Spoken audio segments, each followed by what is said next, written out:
Looking forward to it. Okay, well, then we'll get started. Okay. So welcome to our very first live broadcast. The most exciting part. It is. It's very exciting. I've been excited about this all day. None of us knew. You couldn't tell? None of us could tell. Man, no. I had to drive to Sebring this morning, and so it's about an hour and a half away. And today it took 45 minutes. The whole way I'm thinking, okay, so we're going to do this and we'll do that. It's going to be very, very exciting. So welcome, viewers, listeners, however this is getting to you. This is exciting. I hope I have some students listening. Some students said they would be tuning in. Yeah, well, that's great. So that's awesome. That was good. We've discussed this topic a number of times in our classes, so they've been looking forward to it. Yeah. So if you're there, welcome aboard. Let me know. Yeah. So what we're going to do, hopefully, this will all work very smoothly. This is our first time doing this, so you know, we're going to work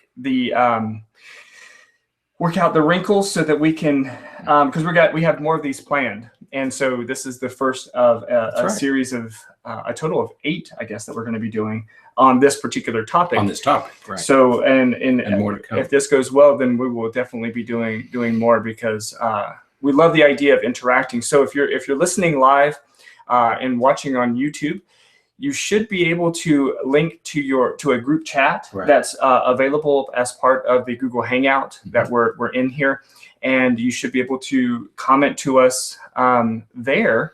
I'm hoping. So you know, and I'm going to be clicking around and looking at different things while we're doing this, just to make sure that. Should be able to comment to us, well, there we go.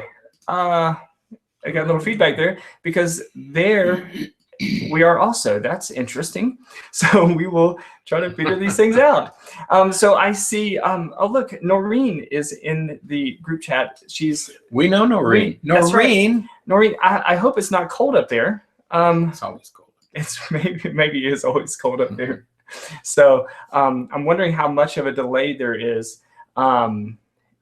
She asked how much extra credit your students get. So we will. Plenty. It depends. Plenty. It depends. Although they don't need extra credit because they've done so well this semester. So, you know, unlike some others sitting at the no, our students have done well this semester. Yes. Yep. So all right. Well, but it looks like we have 5 listeners right now. 5 viewers. So let's go ahead and get started talking about this fascinating topic, because you know, the book entitled has the same title, 13 Reasons Why, was published a number of years ago. That was a number of years. I read it. And I read it when it first came out, and really enjoyed the book. Yeah, my daughter read it a couple of years ago, she would have been 15 or 16, and I didn't even know that she had read it when I saw it.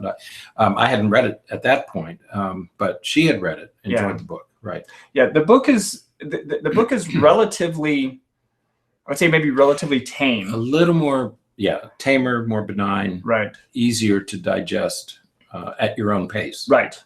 And so when I saw that the Netflix program was coming out, I was very excited to watch it, and noticed right away that it had a little bit of a different tone. Not a different tone, I don't think I would say, because the subject matter is exactly the same. But it just presents it quite differently. It comes at you in a very different way. Yeah. We're going to discuss all these things. It's more graphic. But with a book, you can take a book a couple of pages at a time. Right. And you can digest it at your own pace. Right. A movie you digest at a constant pace. Right. And it's somebody else's pace. Absolutely. So there was a big difference in watching it versus reading it. Right. So our goal for tonight is really just to kind of give a broad overview of the program, and we'll include some stuff about the book as well, and then really spend some time talking about what to expect if you have not yet watched the program, just so you are a little bit prepared, because certainly there are many people out there who want to watch the program but are not really sure what to expect, because they've heard so many mixed reviews.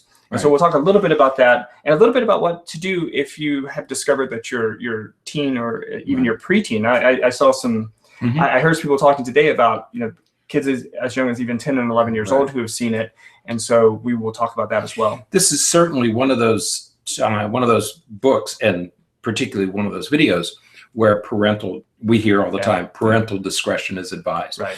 Yes, if you have a child younger than 15 or 16, and depending on the maturity level of your 15 or 16-year-old, this is one of those things where parental discretion is advised. Yeah. You should either watch it with your child or watch it first, and then watch it with your child. Right. It is TVMA, so you know that going into it. So if you haven't heard yet, this program is the program opens up. You're talking about the TV show, the show 13 itself, Reasons not this program. Not right. You mean 13 Reasons? That's right.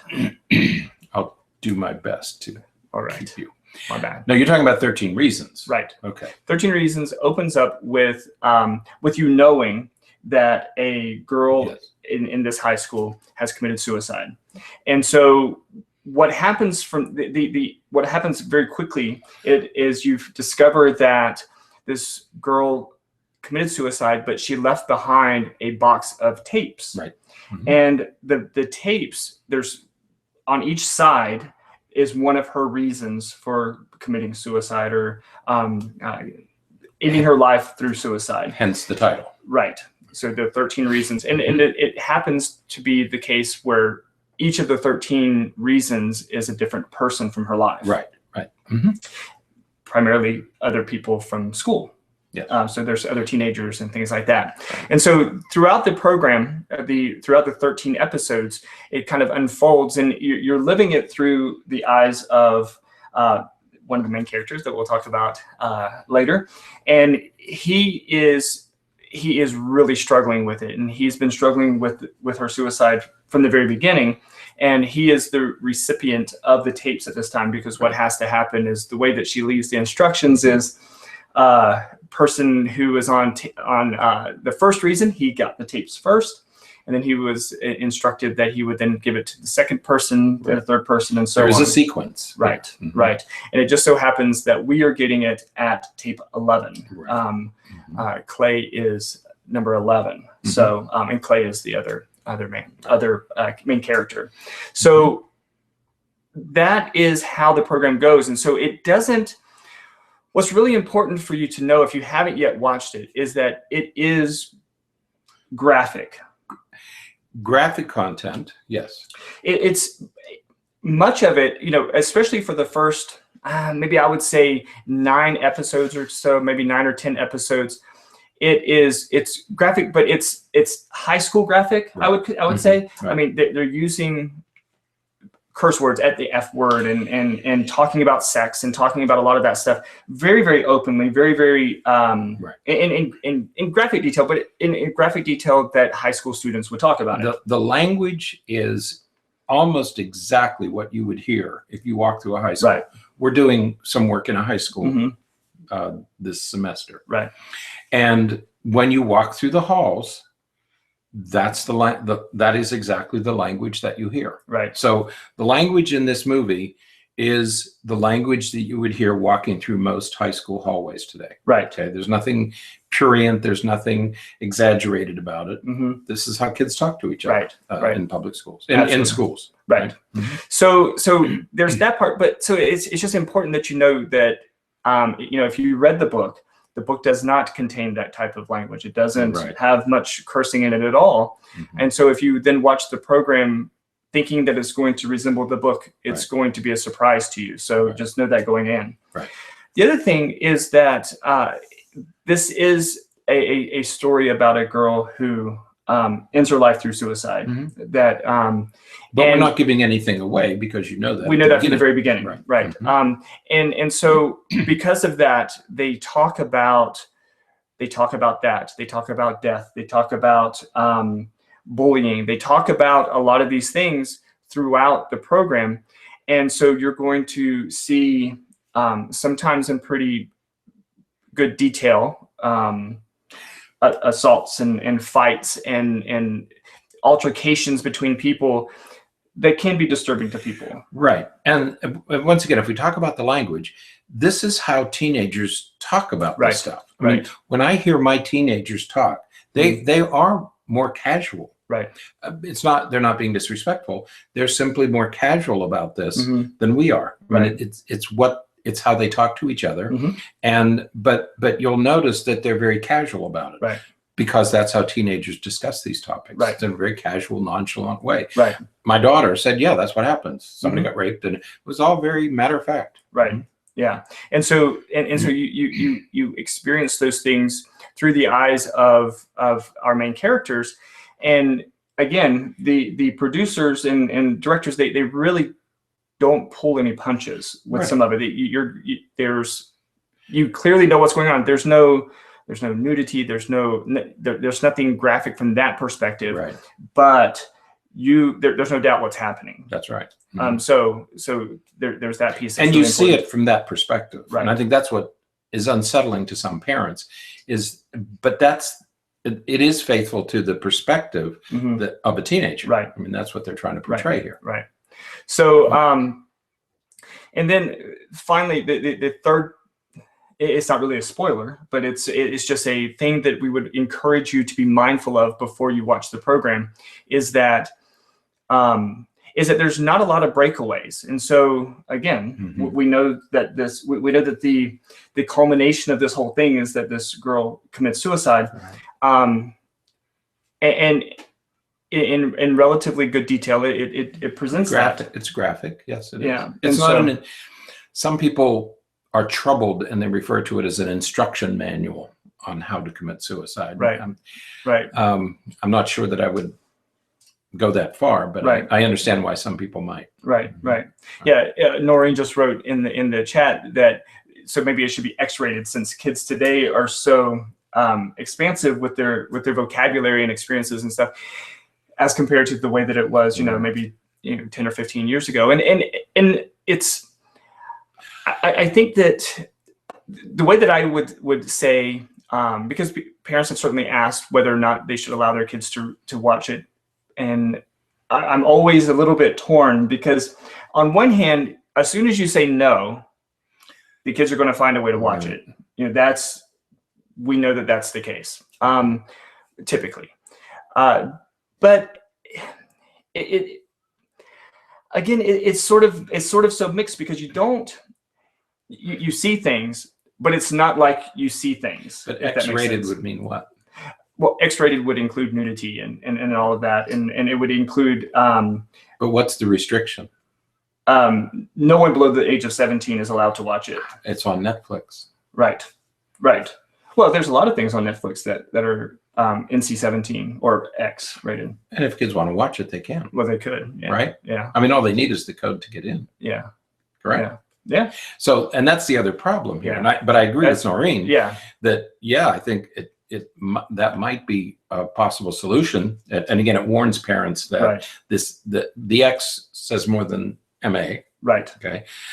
So it does alert parents that this might be far more than they want their children to watch. Right. The problem is, how do you prevent them from watching it? And we'll talk about that in a minute. Yeah. Because I don't think you do prevent in this technological. Yeah, I think it's difficult, because if they don't have access at your house, they'll have access at someone else's house. A friend of ours, her daughter is 12. Right. 13. She's 13. And she watched it at somebody else's house. Right. She watched it without her parents' knowledge. Right. And happened to mention it. Her mother was talking about it, and she said, "Oh yeah, we saw that at so-and-so's house." In a very nonchalant way. Yeah. And her mother about lost it, because she had no idea that her daughter had seen it. Right. So it's going to be difficult to prevent it. Right. And so it may be better to have a conversation than it would be to try to prohibit it. Right. I think our parental energy should go into helping your child deal with it, process it, understand it, rather than preventing it. Because my opinion is, there's no way you can prevent it. If your child wants to watch it, he or she is going to find a way. Right. It's just too easy. Right. Yeah, absolutely. So, all right. So those are just some of the warnings. I don't know. Warning doesn't sound like the right word. Just some things to be mindful of if you haven't yet watched the program. and you're going to, or you intend to, those are just some things to keep in mind. Because if you have a background or history of any type of trauma, of any type of abuse or assaults or anything like that, you may experience some triggers by watching this program. That's true. Yeah, so if you have some trauma, or if somebody else has some, they might struggle with some scenes, some of the graphic content. So I would just be mindful of it. That said, I thought it was I think it's a great show. I think it's important for people to watch, and we're going to get into some of the reasons why. But I wouldn't, after all that we said here, I certainly wouldn't want anybody to be discouraged from watching it. No. Unless there's some concern that it's going to trigger some type of traumatic response or something like that. Because some of the things, as we're going through the program over the course of the next few events that we're going to do, there are some really important things that I think that parents should be mindful of. Not just parents, but even, I mean, to some extent, even teenagers should be mindful of as we go through some of these episodes. Yeah, a few minutes ago, we talked about that perspective of the teenager. And I think one of the first things that I really appreciate, you and I spend time with teenagers. We spend time in schools. You're a coach of teenagers. So you hear this, you and I hear this language all the time. But if you're raising teenagers for the first time and you haven't been in a public school for 12 or 15 years, it would be worth watching just to know what your children, this is how conversations occur in schools today, in and out of schools today. And so if for no other reason, it's informative.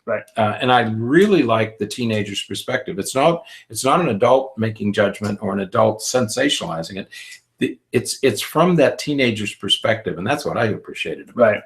You know, it really gave you that, this is how teenagers see the world. And what's fascinating, and as we start transitioning into, you know, how to handle some things if your teenager has watched it, what I have found to be fascinating is that some of the teenagers that I've talked to who have seen it, as soon as they mention it, I'm thinking, my initial thinking is, oh my gosh, not you. Because, you know, we're dealing with depression and we're dealing with all kinds of things. I'm thinking, oh my gosh, this is going to be we're going to really have to get into this. And they did not respond in the way that I anticipated in any way. And it's just like, yeah, you know, it was really good. I mean, it was sad, you know, that kind of connection to it, but it wasn't any of the things that we have been warned of. It wasn't a strong emotional response. I had one student who happens to know about film, and he was completely objective about it. He just saw it from sort of a critic's vantage point, talked about the good points and the weak points, and he's a teenager, and it wasn't an emotional experience at all for him. You know, So now, let's move into what to do if your teen has watched it, or your child has watched it, or wants to watch it. Wait, what? You're pausing. What to do and what not to do. That's right. Absolutely. If he or she has already seen it. Okay, so let's start with that one. What do you do to do and what not to do? Okay, so what to do. Let's talk about what to do if they have already seen it. Okay. Don't freak out. That's what not to do. That is what not to do. So we'll start with what not to do. Wait. If your child has already seen it, these are the things you shouldn't do. Okay. Oh, I see what you're saying. I got it. And once you haven't done those things, then we can go on to what you should do. Okay. You tricked me there. Your words kind of. Well, I know you're excited. You're messing with me, man. No, you're messing with me. I know you're excited. So, all right. So, what not to do? Don't freak out. Can I say it there? Good. Don't freak out. Perfect timing. So you want to be cautious not to overreact. Do not overreact, please. Because again, if they've already watched it, okay, they've already watched it. So there's not going to be any additional damage done. That's right. Right now. So if damage has been done, it's been done. Okay. Right. So my guess is it hasn't been done. Right. Because you didn't know. Right. Okay. Right. So if you have to stay calm, because, well, that's the other part that you're wanting to separate these two things, because one of the things you will do is have a conversation, but we'll get to that part in just a second. Thank you. Right? Okay. So don't freak out, because as soon as you freak out, it's going to push them away, and they're going to resist talking to you, and they're not going to want to have any interaction with it at all. If this becomes an admonition, if this becomes a criticism, if this becomes a threat in any way, they are going to clam up. Right. And exactly the opposite of what you want is going to occur. Right. They're going to talk about, if they're going to talk about this, I would like for them to talk to you about it. Exactly. Not their friends, not strangers. Right. I'd like for them to talk to you about it. Right. But they're only going to talk to you if you allow them to. Right. So don't overreact. Don't overreact. I almost said another thing to do. And don't make it about obedience. Right. You know, many parents have said, I've told you you're not allowed to do this sort of thing. Right. Okay. That's making it an obedience issue. Okay. And right. I would encourage you not to make this a defiance or a disobedience issue. Right. So what we're getting to there is, do not punish because they watch this program. Right. Absolutely. You know, the popularity that this program has gained alone is going to encourage them to watch it. I mean, they're going to want to be part of the crowd who has seen it. So, you know, for many kids, that's the only reason that they're watching it. So don't punish, don't be punitive, don't overreact. And like you said, don't turn it into a compliance thing, because it's not a compliance thing. Yeah. When this first hit, many parents were calling. They wanted to know what other parental controls they could put on their devices so that their children couldn't do this. Yeah. There's nothing you can do about this. You're never going to stay ahead of your children. They are always going. This is just too accessible. Right. It's too easy to get to, and you're not going to control it by shutting it down. Right. And let's be honest. If they were watching probably any other program, you wouldn't react that way. And so we're reacting that way because of the content, and I get that. But you know, there's lots of TVMA programs on Netflix that you would probably be just fine with your teenager watching. Right. And so this one is getting a lot of press, a lot of chatter about it, and so that's why we're going to have that tendency or that urge to react. And so I just kind of encourage you not to overreact. And if you imagine your children going to school the next day, and you know, how do you want your child to go to school the next day? To say, oh, I'm put on restriction now because I watched this. Or would you rather your child go to school and say, oh man, I really had a great conversation with my parents about this last night? Right. Which would you prefer? Which do you want to have happen with your children? Right. That they go and announce how they were punished, or that they had a really great conversation with their parents? Right. So this is getting us into what you should do. Right. Right? See? Okay. I waited. So you should have a conversation with your child about this. And a conversation where you listen more than you talk. Right. Right? Exactly. Because, you know, Noreen just wrote, I love it that Noreen's Noreen, do you ever come to Florida? We need to visit. You should come and visit. But she said, as we've talked about before, talking about suicide does not introduce the idea of suicide. Precisely. And so you can have a conversation with your child about this. You can have an open conversation, an open dialogue about this without the anxiety of, well, if I talk to him about it, you know, it's going to make him think about it more. It's going to make him want to do it. And that we know that that's just simply not the case. That's not the case, right. So having an open dialogue, and this is why, you know, all the things that you're not supposed to do, that we're encouraging you not to do, this is why it's so important not to do those things, because you want to be able to have a conversation. Right. That conversation is going to allow them to process it.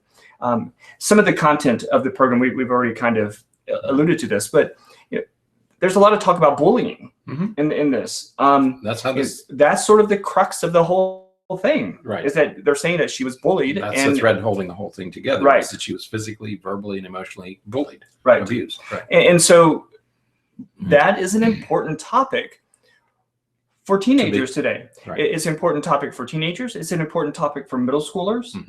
And in many ways, it's an important topic for even elementary school. Right. So it's not, I'm certainly not saying that you should sit down with your 8-year-old and watch this program. No. However, you want to be able to have a dialogue and an open opportunity to talk with your kids about some of these issues so that they feel like, hey, Mom, hey, Dad is an okay person for me to talk to about these things. I can talk about. They're not going to freak out. Right.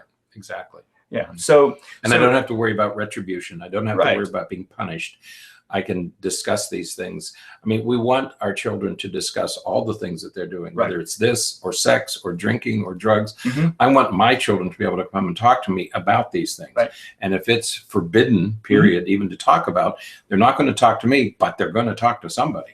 I would rather they talk to us. Absolutely. So you do that. There's some pretty straightforward ways to do that. Now, certainly the way in which your teenager is going to talk to you is going to be dependent upon your history. If you have a history of freaking out, it's going to be, you got an uphill battle. Right. But if you have a history where you have demonstrated to your teenager that you can sit down and have a conversation with them without overreacting, without slamming them because they said that they, did something that they shouldn't have done. Because doing things that they shouldn't do is what teenagers do. If you have demonstrated to them that they can come to you and talk to you about those things, you're in great shape. So sitting down, depending on your child, you don't necessarily want to make this a big production. You know what? We need to sit down and have a conversation. That sounds too serious. They're gonna run the other way. They're going to be very turned off by that. So this is a conversation. This should be like a casual conversation. Whether it's on your way when you're driving to the store or something, when you're just if you go for walks or anything like that. These are just a casual conversation. Yeah, a rule of thumb in these kinds of conversations is let your child set the emotional tone. If your child is excited, go ahead. If your child is nonchalant, then do that. But try as hard as you can to inhibit your own emotions and let your child's emotions control and guide the conversation. And then you're going to get a real conversation, a give and take. Otherwise, you're going to start lecturing and they're just going to listen. And they're going to shut down and walk away. Absolutely. Absolutely. So that open dialogue is going to be guided and driven by your teenager. Let them set the pace for it. Don't you can ask questions. You can ask the questions that you want to guide the conversation, but the content and particularly the emotional tone should be driven by the child.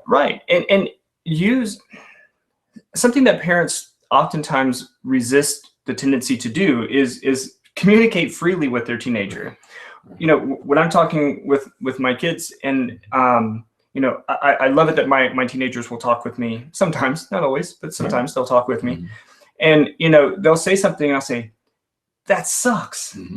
How, what did you do? I'm communicating with them in a way that says, I'm here with you. I'm listening. I'm hearing you. And just be engaged with them in that way, because if you sit coldly and you sit all parentified with your peachy hat on. I have to give you a lecture. This has to be a teachable moment. Exactly. There's lots of ways to teach, and you don't have to be the teacher. The lecturer. You don't have to be the lecturer to be able to teach. So definitely let your child guide a lot of that. So another thing is to be cognizant and process the program with your child. There are several, as we go through the different episodes over the course of the next few weeks, and we'll kind of talk about the schedule that we're going to follow here in a few minutes. But as we go through the different episodes, one of the things you want to do is sit down with your child and talk about some of these really key points. For example, in the very first episode, what you're going to find is that Hannah, she was new to the school, and so she's the new girl in the school. She's trying to get to know people. This guy seems like a nice guy. He's a nice looking guy. He asks her out, and so they go and they're hanging out and everything. And he takes a picture of her that ends up being a little bit more revealing than she thought that it was, or probably that he even thought that it was going to be. And then it ends up getting passed around. Now, the unfortunate thing is that's not uncommon. there are, I mean, just this school year alone, I know that between the two of us, we've probably talked to a half dozen or a dozen schools who have had this exact issue, where students are passing around, sending around pictures, inappropriate pictures of students. And that includes middle schools and high schools. That's right. So those kinds of things happen. So talking to your teenager or even preteen, depending on how you're managing it with your child, talking with them about that, you know, talking with them about how to handle if such pictures have been taken of you, but also if they are the photographer. You know, if you are you know, hanging out with somebody and you take a picture and you end up with a picture that just caught it at just the right moment when it was a little bit more revealing than everybody thought, there's an appropriate way and an inappropriate way to handle that. That's right. How do you handle those things? Right. Because it could easily happen. You know, when Tim Tebow was at the University of Florida, he always went out, somebody else was always with him, so that people wouldn't take his picture, because they could have taken his picture, photoshopped it, and put him in a very compromising position. Right. So you learn how to to protect yourself, but you learn by having these conversations. Right. You know, so teach your kids how to handle these situations that will probably inevitably arise. Right. Right. Absolutely. So talking with your child, and again, about them very specifically. We dance too much. I think parents, we tend to dance too much, and we avoid, and we want to be careful, and we want to kind of sneak around and everything. Just talk about it. Just say it. Pretend say it. Yeah, it's okay. They'll be fine. Yeah. That's how they're talking about it. Believe me, they're talking about it at school pretty openly. And using the same graphic language. Yes. Right. Yes. So, all right. Any other strategies for now? The last piece is if your teenager wants to watch it but hasn't seen it yet. Right. And you know, we sort of began this with the idea that, you know, of what you should be prepared for if you are going to view this program. Right. Same kind of warnings. But again, you don't want to. Again, as soon as you say no, there's the risk that they're going to find a way. Right. Right. So you don't want to say no, but you might want to set some parameters. You may want to set parameters such as, you can watch it, but let's watch it together. Right. And what that means, parents, you watch it first and then watch it a second time with them. Right. All right. So you know what to expect. You know what's coming. So you don't respond or react at times or in ways that that are going to be that are going to turn your teenager off to viewing it with you. So watch it first without necessarily, you know, you don't have to broadcast that you're watching it first, though. This is just watch it while they're in school. This is just between us, or out of the house. You know, yeah, you could do that. Sure. When they're gone. Yeah, they don't even have to know that you're watching it. But yes, I would, because you don't want any surprises. Right. And you know your child better than anybody. So now you're prepared to watch it with them. And you don't have to they don't have to know that you watched it. Right. But you know what's coming, and you can handle their reaction. Right. Because you know where those scenes are. Right. And you're going to be able to handle their reaction better if you know what's coming. Right. And really, most of the program is or the series is pretty manageable up until about the last 3, maybe 4 episodes. That's right. And that's when it starts to, there starts to be a few more things that you start seeing, some teen drinking, some substance use, and which you should also be talking to your teenager about. Right. It gives you a forum. Yeah, absolutely. So allow the viewing with some parameters, but that is also with the caveat that your child is ready. Right. I mean, we're not talking about 10-year-olds. We're not talking about 11-year-olds, maybe 13 or 14. But I don't know that I would be, I think I would be a little more resistant if my child is younger. Now, the reality is that you're probably not getting a whole lot of 10-year-olds asking to watch it, because, you know, it's a unless there was siblings. Right. Unless they're spending time with a lot older people. I did talk to one parent whose daughter is 12. Right. Yeah. Well, they watched it. 12, I think, is the cusp. Some 12-year-olds can. Some 12-year-olds could care less. They're simply not interested in it. 12-year-old would be about 6th or 7th grade. And there are 6th or 7th graders who probably should watch this. Not they might want to, but I think maybe they should watch it. Right. And there should be a discussion because they may be engaged. In 7th or 8th grade, they could well be engaged in some of these behaviors. Yeah. Not all of them are. Yeah. So you have to know your child. I mean, there are some 6th graders who are still interested in baby dolls, and there are some 6th graders who are interested in dating. Right. You have to know which 6th grader you have. Yeah, that's a great point, Richard, because I have certainly talked to middle schoolers, who are engaging in sexual activity at school. They're already at school. Right. Right. And it's as remarkable as it sounds and unbelievable as it sounds, it is happening. When, every time when did you first start smoking weed? Oh, I don't know, 13, 14. Yeah. They started smoking weed when they were 13, started drinking when I was 13 or 14. Yeah. And so. Yeah, it's funny because when they say something teen, you think, okay, he was a teenager, but you don't really think that, well, at 13, he was in middle school. Right. That's right. Right. That's pretty, that's right. Whew. And many do. Yeah. I've done many. I mean, we see children, teenagers all the time, who began drinking and doing drugs in their early teen years. Right. Right. But many don't. Right. And so if your child is not interested, it's not something you want to force. Right. There's no point in forcing them to watch this.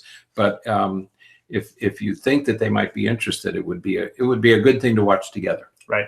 Yeah. Definitely watching it together. And again, but all that stuff about not freaking out, not overreacting, all that stuff still applies. Still applies, regardless of age. And again, the open conversation. Wow, that sucked that happened. Right. And just having an open conversation, because that's that's how they talk. Right. So that's right. All right. Anything else you want to bring up? No, I don't think. What are your notes say? But I have to check my notes. You do have to check your notes. Yeah. You can always tell because he puts his glasses on. I can't read. My eyes are. So people are watching live now, so they can see. It's okay. I look better. I don't know. I need new glasses. Yep. That's everything? We did it. Okay. So that is a wrap for today. For our first introduction to this series that we're going to do. So it should say this in the in our YouTube in the show notes for this YouTube post that will go up, but also it will say we'll have it posted out on social media, on Facebook, and I'll put it out on Twitter as well and everything. But we are going to, over the next few weeks, we're going to have a session each week where we talk about a couple of episodes. Right. Now, the way that the story goes is that, again, there's these cassette tapes, old school cassette tapes. We know about that. Yeah.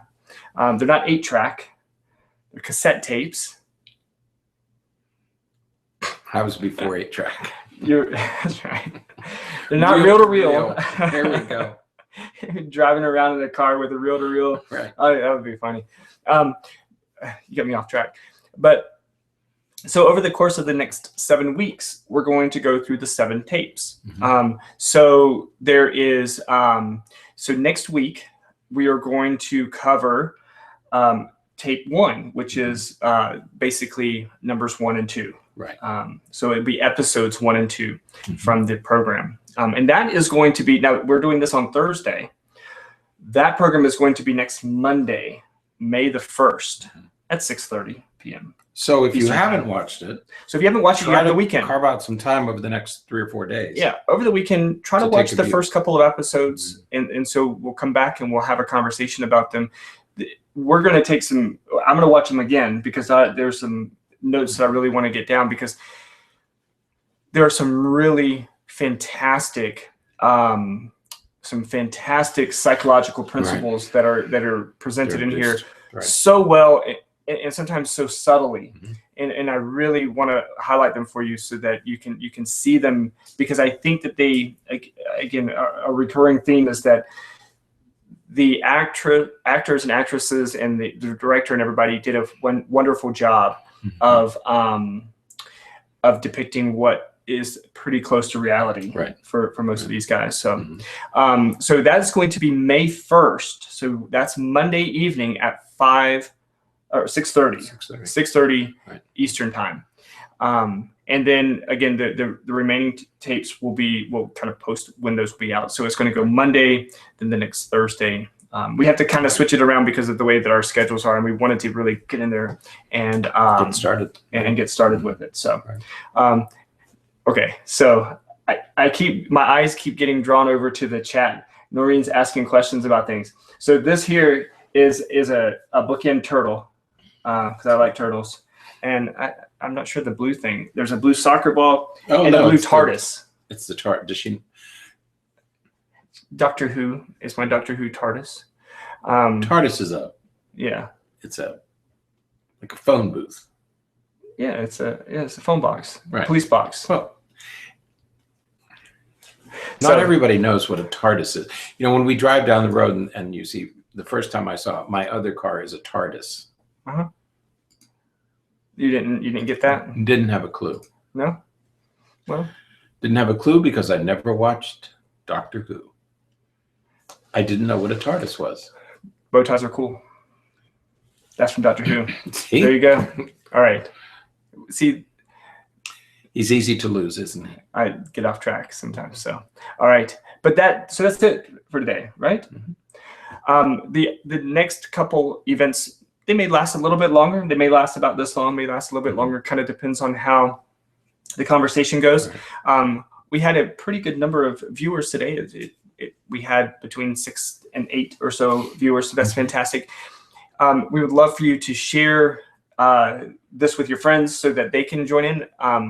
Noreen has done a wonderful job sharing some ideas. She mentioned so many things that were really important points to pull up. So we encourage everybody to we invite you to be critics. Yeah, absolutely. Okay? So we're in this together. Yeah.